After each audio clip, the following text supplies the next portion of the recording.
کے ذریعے کپڑوں کا لین دین۔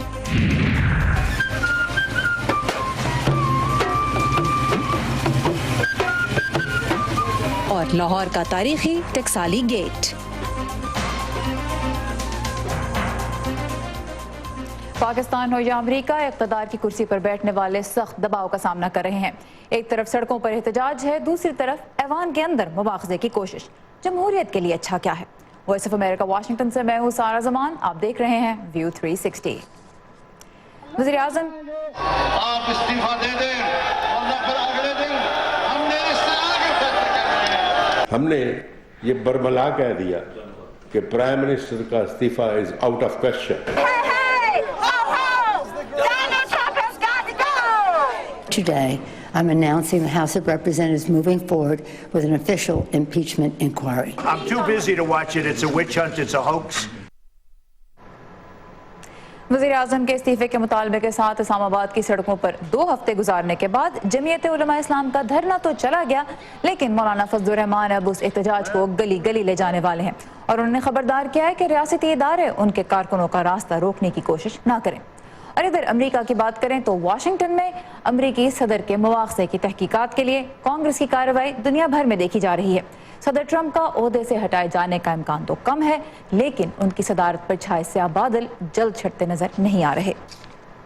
دونوں ملکوں میں ہی حکومت کا دعویٰ ہے کہ مخالفین انہیں نہیں ملک کو نقصان پہنچا رہے ہیں، جبکہ حزب اختلاف سربراہ مملکت کے اقدامات کو ملک کے لیے خطرناک قرار دے رہی ہے۔ آئیے سب سے پہلے جانتے ہیں کہ صدر ڈونلڈ ٹرمپ کے مواخذے کی تحقیقات کے لیے کانگریس میں ہونے والی پہلی عوامی سماعت میں کیا سامنے آیا۔ اس کے لیے ہم چلیں گے نخبت ملک کی جانب جو اس وقت کیپٹل ہل سے ہمارے ساتھ ہیں۔ نخبت، کل کی کارروائی کیپٹل کی عمارت میں ہوئی۔ ڈونلڈ ٹرمپ امریکہ کی تقریباً 250 سالہ تاریخ میں چوتھے ایسے صدر ہوں گے جنہیں مواخذے کی کارروائی کا سامنا ہو سکتا ہے۔ ہم جانتے ہیں ان پر الزام یہ کہ انہوں نے اپنے سیاسی حریف جو بائیڈن کے خلاف معلومات حاصل کرنے کے لیے یوکرین پہ دباؤ ڈالا۔ جو گواہ کل کی تاریخی سماعت میں پیش ہوئے انہوں نے کیا بیان دیے؟ جی سارا، کل کا بہت اہم دن تھا۔ پہلی بار یہ پبلک ہیئرنگ ہو رہی تھی، 2 دہائیوں میں جو ہے امریکہ میں یہ پہلی پبلک ہیئرنگ ہوئی۔ اس موقع پر جو گواہ پیش ہوئے ان میں ولیم ٹیلر تھے جو یوکرین میں امریکہ کے سفیر ہیں، سابق فوجی رہ چکے ہیں امریکہ کے، اور اس کے ساتھ ساتھ جارج کینٹ شامل تھے۔ ولیم ٹیلر نے آغاز کیا اپنے جو اوپننگ سٹیٹمنٹ تھا اس میں انہوں نے جو کہا، ان کا یہ کہنا تھا کہ انہوں نے مزید انکشاف کیا ایکچولی صدر ٹرمپ اور یوکرین کے صدر کی جو ٹیلی فون کی بات چیت تھی اس کے بارے میں، اور انہوں نے کہا کہ صدر ٹرمپ جو ہے انہیں بعد میں پتہ چلا کہ صدر ٹرمپ جو ہے وہ یوکرین کے بارے میں کم اور جو بائیڈن کے خلاف جو ہے وہ زیادہ جو تحقیقات ہیں ان میں زیادہ دلچسپی رکھتے تھے۔ انہوں نے ایگزیکٹلی کیا کہا یہ دیکھتے ہیں۔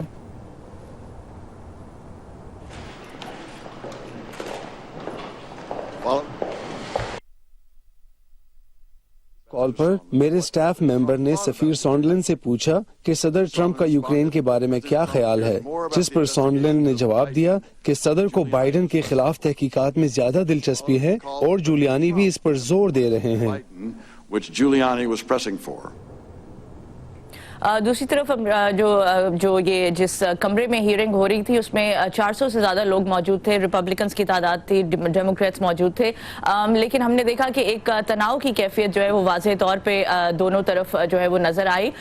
کارروائی کا آغاز ایڈم شف نے کیا اپنی اوپننگ سٹیٹمنٹ میں، انہوں نے کیا کہا اور اس کے بعد ریپبلکن اور صدر کے اہم حمایتی ڈیون نونس نے اس موقع پہ کیا کہا یہ دیکھتے ہیں۔ جی، اس وقت ہم اپنے ویورز کو یہ دکھائیں گے کہ جو کل کی جو ہیئرنگ ہوئی اس میں ڈیموکریٹس اور ریپبلکنز کے درمیان جو اختلاف رائے تھا وہ کتنا کھل کر سامنے آیا، اور میرے خیال میں ٹیکنیکل ڈیفیکلٹی کی وجہ سے اس وقت ہم وہ کلپ نہیں پلے کر سکتے، لیکن ایک چیز جو امریکہ میں سیاست کے بارے میں کہی جا رہی ہے اور اس مواخذے کے عمل کے بارے میں وہ یہی ہے کہ دونوں سائڈز کے درمیان جو اختلافات ہیں وہ بہت کھل کے نظر آ رہے ہیں۔ نخبت، کیا دیکھا گیا اس بارے میں کل؟ جی بالکل، آپ نے ٹھیک کہا۔ ایڈم شف نے جب اپنی اوپننگ سٹیٹمنٹ دی تو انہوں نے جو ہے وہ ساری کارروائی کا آغاز کیا، اور انہوں نے وہاں پہ انہوں نے ایک بات بہت واضح طور پہ جو ہے وہ جو ہاؤس میں جو کمرے میں لوگ بیٹھے تھے ان سے یہ بات بہت واضح طور پہ کہی کہ جو وسل بلوور ہے اس معاملے میں یوکرین کے، اس کی شناخت جو ہے وہ ہر حال میں محفوظ رکھی جائے گی اور سوالات کا رخ جو ہے وہ کسی بھی طرح سے اس طرف نہیں موڑا جائے گا جہاں پہ اس کی شناخت کہیں باہر آنے کا خدشہ ہو، جس پہ ریپبلکنز نے کافی اعتراض کیا۔ جی آئیے دیکھتے ہیں۔ کیا اب امریکی شہری اپنے صدر سے اس قسم کی توقعات کریں گے؟ اگر اس رویے پر مواخذہ نہ کیا جائے تو پھر کیا کیا جائے؟ یہ انتہائی احتیاط سے بنائی گئی میڈیا کیمپین ہے جس کا مقصد محض صدر کا مواخذہ کرنا اور ان کے خلاف کسی جرم کی تلاش ہے۔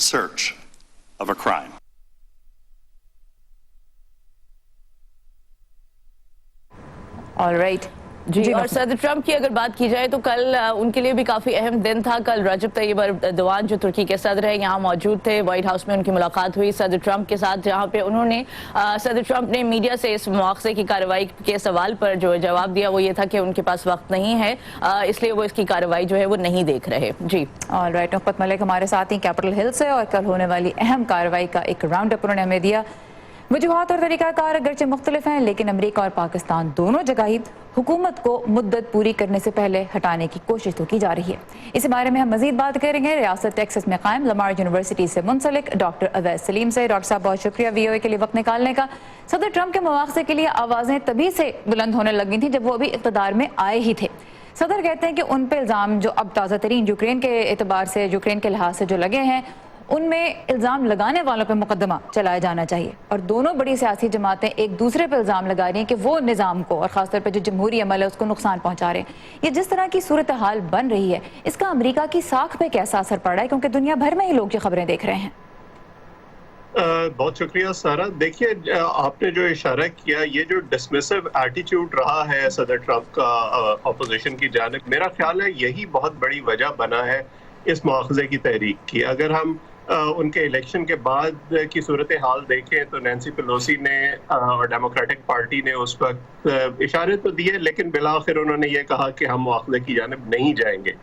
اس وقت یہ کال فار ڈیسپریشن ہے اور یہ ایک ریفلیکشن ہے پچھلے 2 سال میں جو صدر ٹرمپ کا ایٹیٹیوڈ رہا ہے ڈیموکریٹک پارٹی کی جانب، اپنے سیاسی مخالفین کی جانب، جس میں سیاسی شائستگی کی بجائے اور سیاسی مخالفت کی بجائے ایک ذاتی حملوں کا عنصر جو ہے وہ غالب رہا ہے۔ اور یہی جو ایک عنصر ہے ہمیں پاکستان کی سیاست میں بڑی مدت سے نظر آ رہا ہے، جہاں خاص طور پر پچھلے الیکشن کے بعد، اس سے پہلے جو کیمپین ہوئی اور الیکشن کے بعد ایک دوسرے پر ذاتی حملے سیاست سے ہٹ کر، آئین سے ہٹ کر اور قانون سے ہٹ کر جو سٹیپس لیے جاتے ہیں، ان کی بات بار بار ہوتی رہی ہے۔ تو میرا خیال یہ ہے کہ ان دونوں ملکوں کی سیاست جو اب تک بہت مختلف ڈائریکشن میں چلتی رہی ہے، اب کہیں نہ کہیں کنورج ہونے جا رہی ہے۔ یعنی ایک طرح سے اگر جو بھی اقتدار میں ہے وہ اس کا رویہ اپوزیشن کی طرف بہت ڈسمسو ہے اور وہ اس کی کوئی بات سننے کو تیار نہیں ہے، تو پھر اپوزیشن کی جانب سے مزید اسکروٹنی بڑھتی جاتی ہے۔ جو بھی اقتدار میں ہوتا ہے اس کے ہر اقدام کو پھر بہت قریب سے اور بہت باریکی سے دیکھا جاتا ہے، اور کوئی نہ کوئی ایسا طریقہ نکالنے کی کوشش کی جاتی ہے، کوئی نہ کوئی ایسی بات ڈھونڈنے کی کوشش کی جاتی ہے جس سے ایسے جو بھی اقتدار میں ہے اس کو جواب دہ ٹھہرایا جا سکے۔ اب دیکھیے دھرنوں کی سیاست ہو یا ایوان میں کارروائی، دونوں کا حق ملکوں میں آئین جو ہے وہ دیتا ہے۔ پاکستان میں بھی نو کانفیڈنس ووٹ جو ہے وہ آپ لا سکتے ہیں اسمبلی میں، یہاں پہ یہ امپیچمنٹ کی ہیئرنگز ہوتی ہیں۔ جمہوریت کس عمل سے مضبوط ہوتی ہے؟ لوگوں کے سڑکوں پہ نکلنے سے یا عوامی نمائندوں کی جانب سے کسی قسم کی کارروائی سے؟ دیکھیے اگر ہم اکیڈیمکلی بات کریں یا پریکٹیکلی بات کریں، دونوں طریقے سے کبھی بھی پلورلسٹک اور انکلوسیو پالیسیز کے بغیر جمہوریت مضبوط نہیں ہو سکتی۔ اگر آپ ایک ایسا نظام چاہتے ہیں جہاں پہ 1 پارٹی سسٹم ہو، ایک کلٹ فالوئنگ ہو، ایک شخصیت ہو جس کو لوگ پوچھتے ہوں، اور چیک اینڈ بیلنس کا نظام کوئی نہ ہو، تو اس طرح بادشاہت تو قائم ہو سکتی ہے، جمہوریت قائم نہیں ہو سکتی۔ اور میرا خیال یہ ہے کہ پاکستان میں بات کریں یا امریکہ میں بات کریں، جب اپوزیشن پارٹیز کو ایسی پالیسیاں نظر آ رہی ہیں جہاں انہیں حالات اس جانب جاتے نظر آ رہے ہیں، جہاں پردے کے سامنے اور پردے کے پیچھے شاید ایسے سٹیپس لینے کی کوشش کی جا رہی ہے جہاں 1 پارٹی سسٹم کو مضبوط کیا جائے، امریکہ میں شاید پردے کے پیچھے اتنے عوامل نہیں ہیں جتنے پردے کے آگے ہیں، لیکن ایسے سٹیپس بہرحال اپوزیشن پارٹیز کو، کیونکہ انہیں عوام میں رہنا ہے، انہیں سیاست کرنی ہے، انہیں جو ہے اپنے آپ کو مضبوط کرنا ہے، اگلے الیکشن میں جانا ہے، بہرحال وہ ڈیسپریٹ سٹیپس لینے پر مجبور ضرور ہو جاتے ہیں ایسی صورتحال میں، اور ہم یہ دونوں ملکوں میں دیکھ رہے ہیں۔ لیکن یہاں پہ ایک سوال یہ بھی بنتا ہے، آپ کہتے ہیں کہ ڈیسپریٹ سٹیپس ہیں، لیکن جب ایسے اقدامات کی جانب معلومات ملتی ہیں، جس طرح ہم امریکہ میں ہی دیکھ رہے ہیں کہ کل اہم سفارتی اہلکاروں نے یہ کہا کہ انہوں نے ایسی باتیں سنی یا ان کو ایسی باتوں کی معلومات دی گئیں جن کی بنیاد پر ان کو لگا کہ صدر ٹرمپ جو ہیں وہ یوکرین کی فکر اتنی نہیں کر رہے جتنی وہ اپنے سیاسی مستقبل کی فکر کر رہے ہیں. تو کیا یہ وہ اقدامات نہیں ہیں جن کو آپ صرف ڈیسپریشن نہیں کہیں گے بلکہ ایسی چیز کہیں گے جس کی کہیں نہ کہیں دھواں جو ہے وہ اٹھ رہا ہے تو کہیں نہ کہیں آگ بھی ضرور ہوگی؟ دیکھیے یقیناً کچھ نہ کچھ پس پردہ ضرور ہے، لیکن اگر آپ اسی مواخذے کو لیں تو دونوں سائیڈز جس طرح سے اس کو پچ کر رہی ہیں، یہ جو جولائی میں نئے ثبوت سامنے آئے ہیں یوکرین کے حوالے سے، تو ریپبلکنز کا یہ کہنا ہے کہ چاہے اس حوالے سے بات ضرور ہوئی لیکن ایسا ہوا تو کچھ نہیں، اور برڈن آف پروف بہرحال ڈیموکریٹس پر ہوگا. مواخذے تک اگر بات گئی بھی تب بھی صدر کو عہدے سے ہٹانا بہت مشکل ہوگا. پاکستان کے لیے بہرحال اس میں سبق یہ ضرور ہے کہ اگر کوئی الزام لگا رہے ہیں، چاہے وہ حکومت ہے یا اپوزیشن ہے، اس کے لیے صرف آئینی راستے اختیار کرنے چاہیے اور اپنے عہدے کو اپنے سیاسی مخالفین پر الزامات لگانے کے لیے، انہیں ہوڈ ونک کرنے کے لیے استعمال نہیں کرنا چاہیے. اور اگر آپ کو کوئی کارروائی کرنی بھی ہے تو آئین اور قانون کے تحت دیے گئے جو اختیارات ہیں، جو طریقہ کار اس میں درج ہے، اس سے باہر جانے کی کوشش نہیں کرنی چاہیے. پروسیس جو ہے وہ بہت اہم ہے اور جو جمہوری عمل ہے اس کا تحفظ بہرحال سب سے زیادہ ضروری ہے اور اس کو آئین کی حدود میں رہ کے یقینی بنایا جا سکتا ہے. ڈاکٹر اویس سلیم ہمارے ساتھ تھے، بہت شکریہ آپ کے وقت کا. صدر ڈونلڈ ٹرمپ کے مواخذے کی تحقیقات میں اگلی عوامی سماعت کل منعقد ہوگی. دنیا بھر سے اہم خبروں اور ماہرین کے تجزیوں کے لیے آئیے ہماری ویب سائٹ urduvoa.com پر. ہماری تمام تر کوریج آپ کو ملے گی ہمارے فیس بک پیج پہ بھی، جس کے لیے آپ لاگ آن کر سکتے ہیں facebook.com/VOA اردو پہ، اور ٹویٹر پہ ہمارا ہینڈل ہے @urduvoa. اور اب ایک مختلف موضوع کی جانب آتے ہیں. شادی کی تقریب میں یوں تو سب سے مہنگا جوڑا دولہا دلہن کا ہوتا ہے، لیکن اس موقع پہ دوست احباب بھی ملبوسات پہ کچھ کم خرچ نہیں کرتے. پاکستان میں عروسی جوڑے کرائے پہ لینے کا تو رواج ہے اب تھوڑا بہت، لیکن ہر موقع کے لیے مہنگے ملبوسات سستے میں حاصل کرنا بھی اب ممکن ہو رہا ہے انٹرنیٹ کی مدد سے. صدرہ ڈار بتا رہی ہیں کہ پاکستان کے فیشن کیپٹل کراچی میں کپڑے رینٹ پہ دینے کا کاروبار آن لائن کیسے فروغ پا رہا ہے. نہ کوئی مہنگی بوتیک، نہ کسی مصروف مارکیٹ میں دکان. اپنی مرضی کا کوئی بھی ڈریس اگر آپ پہننا چاہتے ہیں تو آن لائن حاصل کیجیے، اور وہ بھی کرائے پر.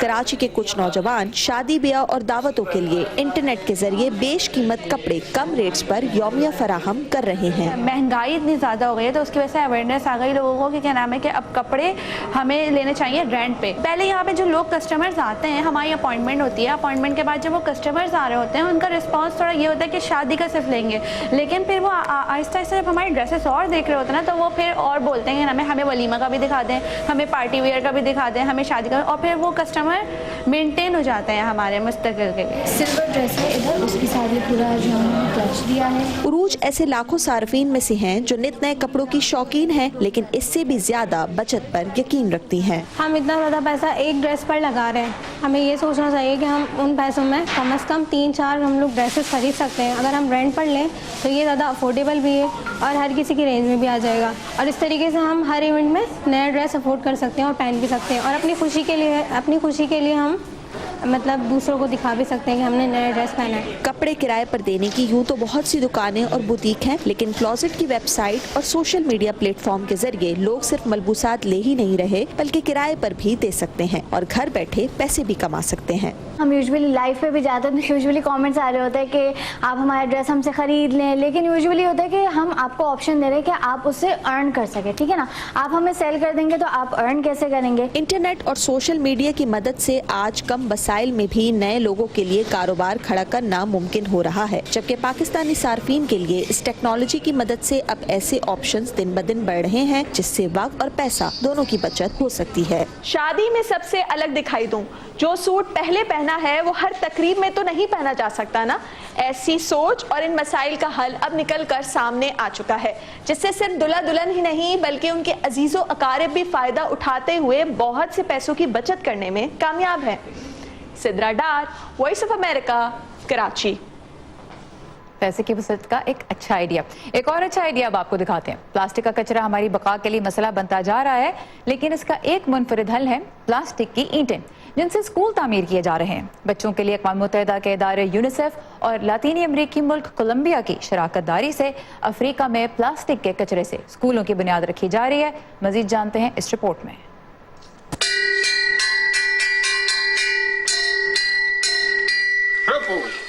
کچھ عرصہ پہلے تک ان 114 طلبہ کے پاس تعلیم حاصل کرنے کے لیے کوئی جگہ نہیں تھی.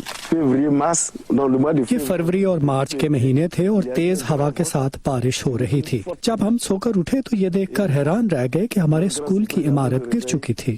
اس کے بعد مغربی آئیوری کوسٹ کے سکاسو خطے میں ایک نئی قسم کی عمارت کی تعمیر پر کام شروع ہوا. یونیسیف نے مجھے ڈھونڈا اور کہا کہ انہوں نے ہماری مشکلات کے بارے میں سنا اور وہ پلاسٹک کی اینٹوں کی مدد سے کمیونٹی کے لیے بچوں کے 3 کلاس رومز بنانے آئیں گے. میں ہنس دیا. اور اس طرح یونیسیف نے کولمبیا کی پلاسٹک کانسیپٹ نامی ایک کمپنی کے ساتھ مل کر کام شروع کیا. یہ کلاس رومز کافی مضبوط، محفوظ، پانی اور آگ کے خلاف مزاحمت رکھنے کی صلاحیت رکھتے ہیں. ایک روایتی کلاس کے مقابلے میں یہ طویل عرصے تک موجود رہیں گے. اس تعمیراتی منصوبے میں ضائع شدہ پلاسٹک کو معیاری اینٹوں میں بدل دیا جاتا ہے. پلاسٹک کی عمارتیں چلیے دیکھتے ہیں. اور پھر زمین پر ایک اسکول ابھر آیا. میں اس کا گواہ ہوں. اس نے ہمیں امید دی ہے. یہ منصوبہ آئیوری کوسٹ کے دوسرے ہزاروں بچوں کے لیے بھی امید کا باعث ہو سکتا ہے. پلاسٹک کانسیپٹ ملک میں ایک فیکٹری تعمیر کر رہا ہے جو مزید پلاسٹک کو اینٹوں میں تبدیل کر دے گا. اس سے پہلے ہماری عمارت کا معیار بہت خراب تھا. یونیسیف نے ہمارے لیے یہ عمارت بنائی. ہمیں یہ پسند ہے. یونیسیف کا کہنا ہے کہ دارالحکومت یامسوکرو روزانہ 280 میٹرک ٹن سے زیادہ پلاسٹک کا کچرا پیدا کرتا ہے، جس کا صرف 5% ریسائیکل ہوتا ہے. پلاسٹک کی اینٹوں کا منصوبہ 25,000 سے زیادہ بچوں کے لیے اسکول تعمیر کرنے اور کم آمدنی والے علاقوں میں خواتین کو ملازمت فراہم کرنے کا ارادہ رکھتا ہے. نیلوفر مغل، وائس آف امریکہ. بچوں کو تو ریت میں کھیلنا پسند ہوتا ہے، لیکن کچھ بڑے ہو کر بھی اس کھیل کو بہت انجوائے کرتے ہیں. امریکی شہر لاس ویگس میں آج کل ایک نیا اور منفرد کھیل send box for grown ups ترتیب دیا گیا ہے، جسے نوجوان اور بڑے بھی کھیل سکتے ہیں. اس میں بھاری مشینری سے لیس کھیل کا میدان ہے جہاں لوگوں کو بڑے بڑے بلڈوزر چلانے اور گڑھے کھودنے والی مشینری چلانے کا موقع ملتا ہے. آئیے مزید دیکھتے ہیں اس رپورٹ میں. لاس ویگس کے اس حصے کا ذکر شہر کی مقبول گائیڈ بکس میں نہیں ہوتا.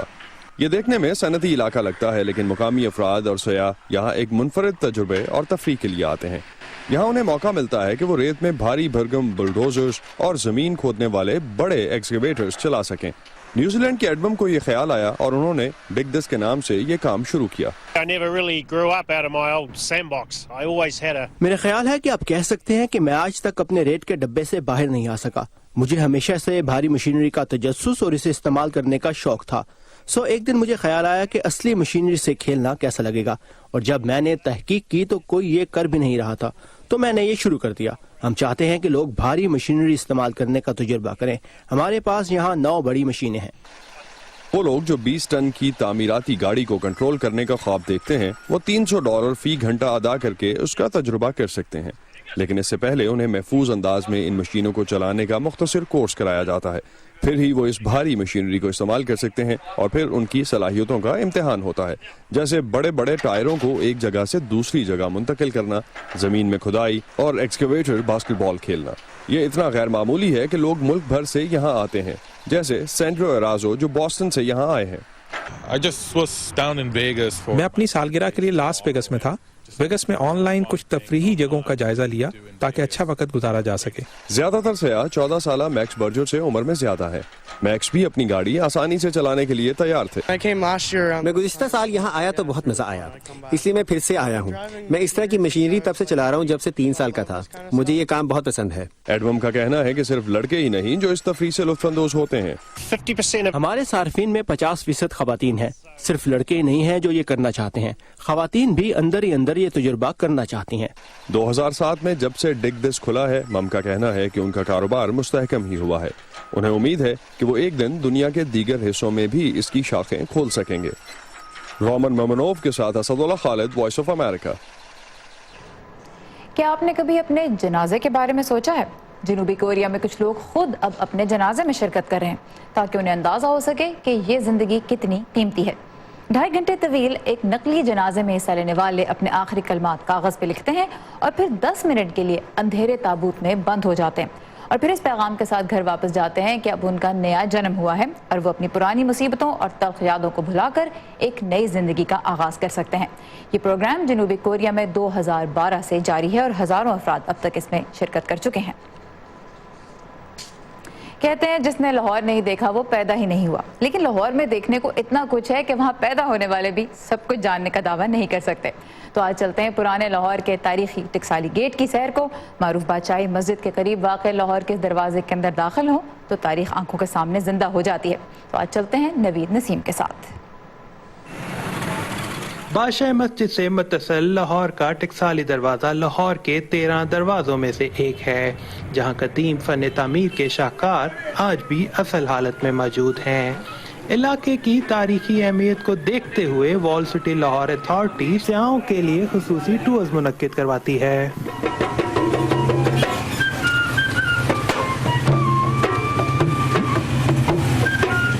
ٹکسالی گیٹ بہت پرانا ایریا ہے. یہاں ٹکسال ہوا کرتی تھی.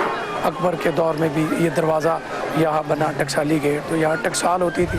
یہاں سر گنگا رام بھی یہاں رہتے رہے، نور جہاں وہ بھی یہاں رہتی رہی، نادرا جو فلم ایکٹریس ہے وہ بھی یہاں رہتی رہی. یہاں پاکستان کا پہلا سینما تھیٹر پاکستان ٹاکیز، یا بہت سے نامور لوگ جو ہے وہ رہے، یا استاد دامن جو ہے وہ رہے، ان کی بیٹھک یہاں موجود ہے. شاہ جہانی مسجد ہے.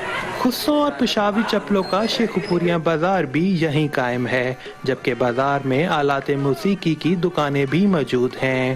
لاہور شہر کی تاریخی ہیرا منڈی بھی اسی ٹکسالی دروازے میں آباد تھی.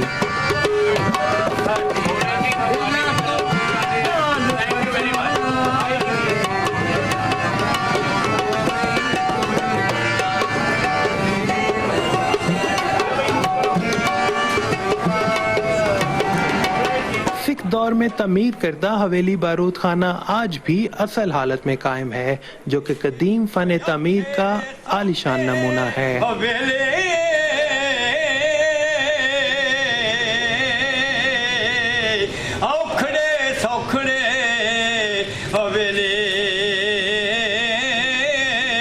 پرانے زمانے کی چیزیں ہیں یہ، تو مطلب جب دیکھتے ہیں انسان کا دل خوش ہوتا ہے. تو آگے ظاہر ہے جو نیا یعنی کہ دور آ رہا ہے یا نیا جو وقت آ رہا ہے، اب لوگ پرانی چیزوں کو دیکھ کے انہی کی کاپی دوبارہ کر رہے ہیں. لوگ اب بھی وہاں سے نکلنا نہیں چاہتے. They belong to that place. They consider that is us. ہر جگہ پہ کوئی گانے گانے والا بیٹھا ہوا ہے، کوئی کچھ ہے، ان سب جگہ پہ ہم رکے اور انہوں نے پرانے گانے سنائے جو ہماری اپنی فلموں کے تھے.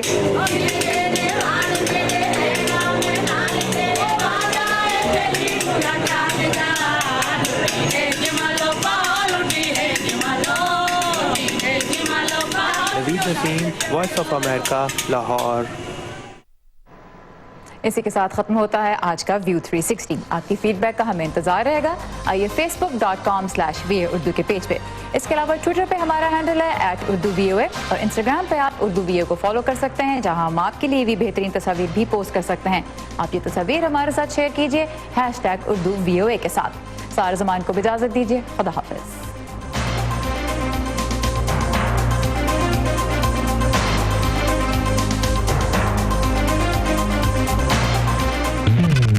تازہ ترین خبریں، اہم واقعات، آڈیو ویڈیو رپورٹس اور تجزیے دیکھنے، سننے اور پڑھنے کے لیے ڈاؤن لوڈ کیجیے VOA اردو کی نئی ایپ. خبریں اب ہر وقت آپ کی مٹھی میں.